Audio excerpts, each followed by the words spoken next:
Hey everyone, it's Chris and welcome back to the Ridge. Today, we're canning pickled beets. Join us! SweetMapleRidge Farms. Come on down, everybody. Go!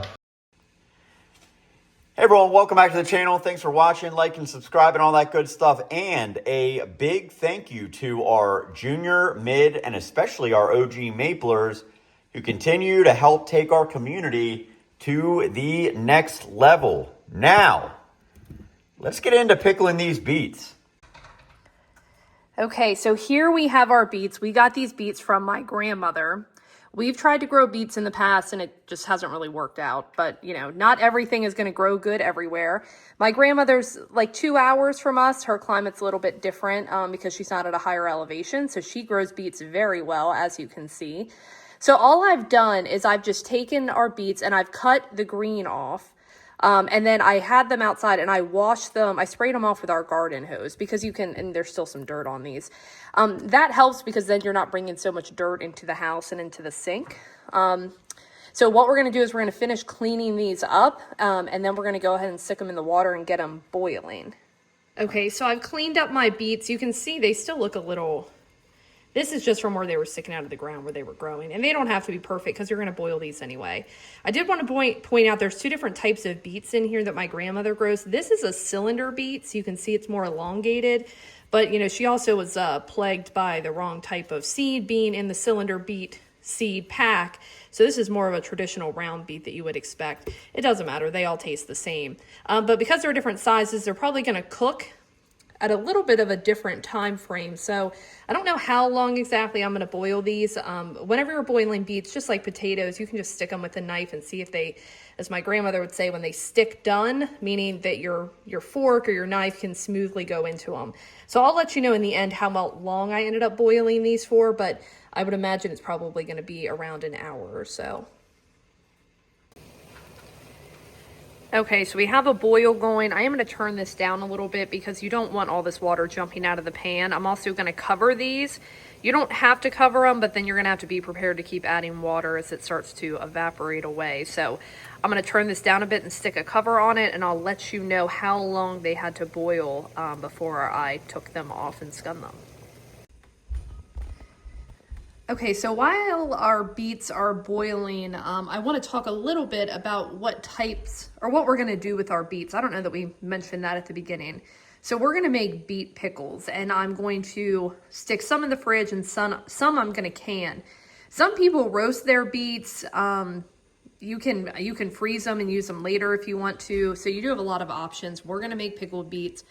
Also, when you look at pickled beet recipes, there's a lot of variation. What's most important, though, is that you need a vinegar that's at least 5%. We're using apple cider vinegar. You can use white vinegar. It just has to be 5%.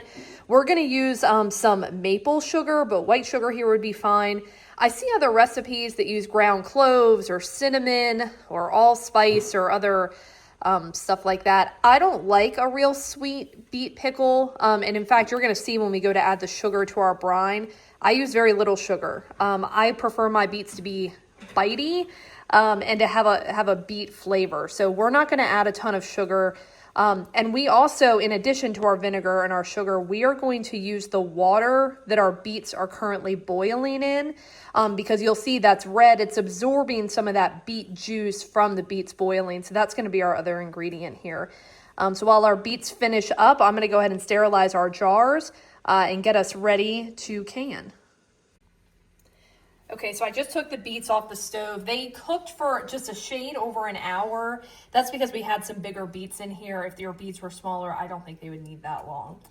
So the first thing I'm going to do before I put cold water in here to cool them down so that I can skin them, I'm just going to take a glass. This is a Pyrex measuring cup. And I'm going to try to take like maybe 2 cups of this liquid if I can. I might have to ladle some of it out. Because this water I'm going to mix with our vinegar when we make our brine. You could just use regular water also, but I like to use the water from cooking the beets. Okay, so I just ran some cold water over these. They're still warm, which I think them being warm makes them a lot easier to deal with. So I would recommend that you do let them cool them off so you can touch them, but don't let them totally cool down. So when I cut the beet tops off of these, you'll see that I did leave a little bit of the stem. So what we're going to do first is we're just going to cut that off. So I just pick, you know, maybe an inch down and I cut across the top, and I'm going to throw all of this stuff in our compost pile. If you don't have a compost pile, I can't recommend enough the utility of having one, because then whenever you're doing stuff like this and you have scraps, it makes you feel good that you're not just like chucking this in the trash. The other thing I'm going to do is I'm going to cut the bottom off so that you're kind of getting rid of this little stem that's on the bottom. And then you should, you see how quick that was? If you're new to the channel, please subscribe. We really appreciate it. Just squeeze it, the skin's just going to peel right off. And then you can, the size that you want to cut your beets into really is a personal preference. I usually quarter them. It depends on the size of the beet though, but that's about the size that I'm going to have them here. So I just need to do this with all of our beets. Again, just pick a spot further down that you think is going to get all of the stem off. And then I just cut the little tail off the bottom. Do that again. That's it. And then the skin comes off. Sometimes you'll have like a rough spot and you might have to still cut it off, but most of the time that skin, especially if they're warm, and you might even be able to see the steam still coming off of these. And then I just cut them, and I'm going to sit all of these aside because, as I mentioned, I'm going to have to do 2 batches because we still have more beets. So I'm going to have to boil those, and then I'll add them to this pan or this bowl where I'm putting all of our cooked beets. And if you have like a rough spot like this, like I think something maybe had a little snack in the garden, so I'm just going to kind of cut that off. And guys, beets are nature's superfood. Am I right? Yeah, they're really good for you. And I'll say when we cut our beet tops, ow, that one was very hot in the middle. Our beet tops, we just cut them off because we don't use beet greens, and I throw them in the compost pile. But a lot of people eat the greens too. You really can use the entirety of the beet if that's what you're into. But they are really good for you. And you can roast them, you can do all sorts of stuff. And you can see like this one kind of started some of the color kind of got bleached out. But once they sit in the brine, they're going to get that deep purple color that you're used to when you look at a pickled beet. Okay, so all of our beets have been boiled, they've been quartered, and this is actually kind of interesting. So we had a white beet in with the rest of them. I don't know if that was just like a defect or there's actually a second one in here like that. I don't know if that's just how the beet grew or if this is another example of a different type of seed being included with the regular beet seed. So I don't know, we're gonna eat it like a regular beet. So we have our beets ready. So the next thing we're gonna do is we're gonna make our brine. And then right now also I have our jars sterilizing in here. I'm gonna do water bath canning. You can do open kettle canning also, but that requires you to be quick. I'm not feeling like being fast today. So to make our brine, we're going to start with 2 cups of water that we cooked our beets in. And you might want to make sure that there's some stuff floating in there, but I think it's just pieces of beets, so that's okay. And then I'm going to take 2 cups of apple cider vinegar. You can also use white vinegar. And I'm going to do a little bit of a heavy pour on that. So even though I don't just do like half and half, I'll usually do half and then a touch more, so I'm gonna add an extra 1/4 cup of this apple cider vinegar. Okay, so now for our sugar. Like I said, depending on which recipe you look at, some people put a lot of sugar in, like up to like 2 cups of sugar. I'm not gonna do that because again, I just don't like my beets to be that sweet. I like them to taste more like a pickle. Kind of bitey, vinegary. That's what I prefer. So I'm going to measure how much I put in here just to give you guys an idea. This is maple sugar again. I'm probably only going to do like, that's what, maybe a half a cup. And I'll be honest with you, I actually don't want to do all that. Maybe like a 1/4 cup. It's not a lot of sugar, but again, because I just don't like mine to be sweet. So this is a personal preference. Try a few different things and see what you like, but we're gonna keep the sugar pretty light. So we're gonna get this boiling. We're going to pull our jars out of our water bath here, pack the beets in the jars so that we can pour the brine over top. When you're putting your beets in your jars, they're gonna have some give because they're soft, so you can really pack them in there. But I'm still gonna have to probably use that knife to get any air bubbles out. Make sure that your lids and your rings are washed in hot soapy water. And again, our jars are sterilized. So we are going to put our brine leaving about a 1/2 inch of headspace. The wide mouths are a little bit easier to get the air bubbles out. I just take a knife and just kind of stick it along the outside. Again, just we want to try to get any air bubbles out. You can see them come to the top as soon as you put the knife down in here. And then we'll just have to top this up with the rest of our brine to make sure that we have about a 1/2 inch of headspace. All right, so now I'm just going to take the rest of the brine and top these up.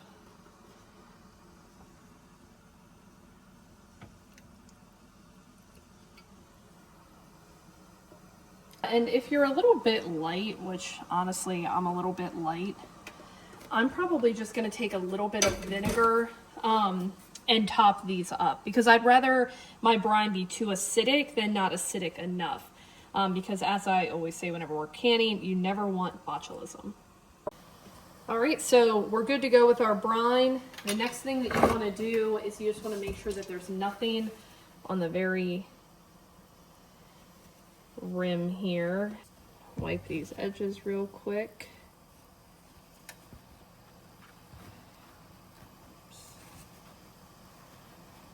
And you want to, yeah, there you go. Okay, and then you can just take your clean lid and your ring, just hand tighten these, don't go crazy. Because you need the air to be able to escape.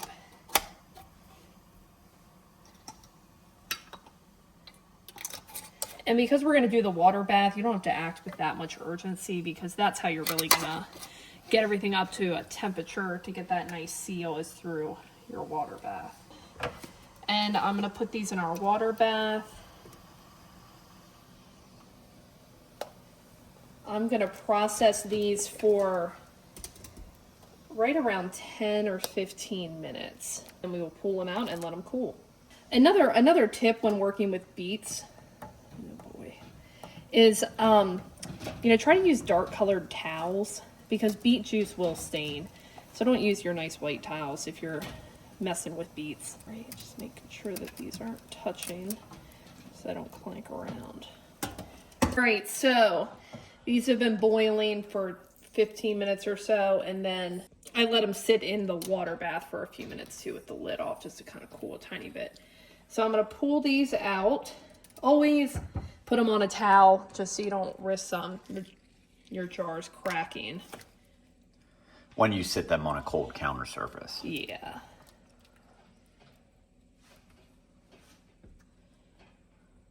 And also minimize any drafts. Like if you got the AC on and it's like blasting right on these hot jars, they might crack. Yeah. They're never really going to explode, but they're just going to, like a hairline crack, and it's just going to, or the bottom's going to blow out of them. And so what I do is once I pull everything out, I just throw a towel over the top. Just again, in case a jar were to crack, it wouldn't, leak everywhere. This would get some of it.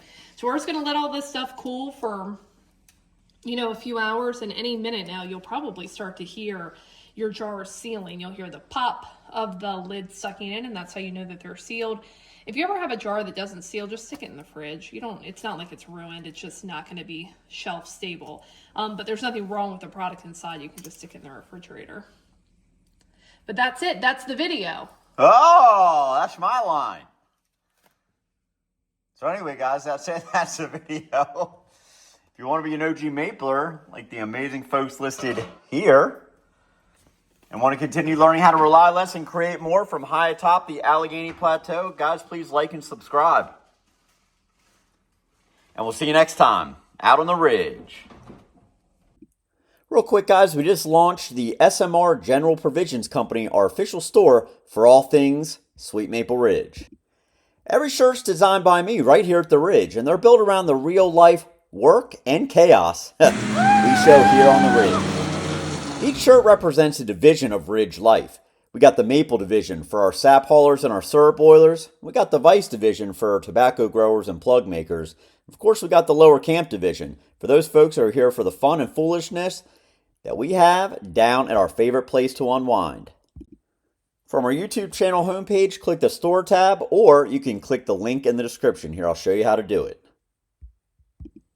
So what division will you be a part of? Because around here, every division tells a story, and your purchase helps to rep the channel and support our movement.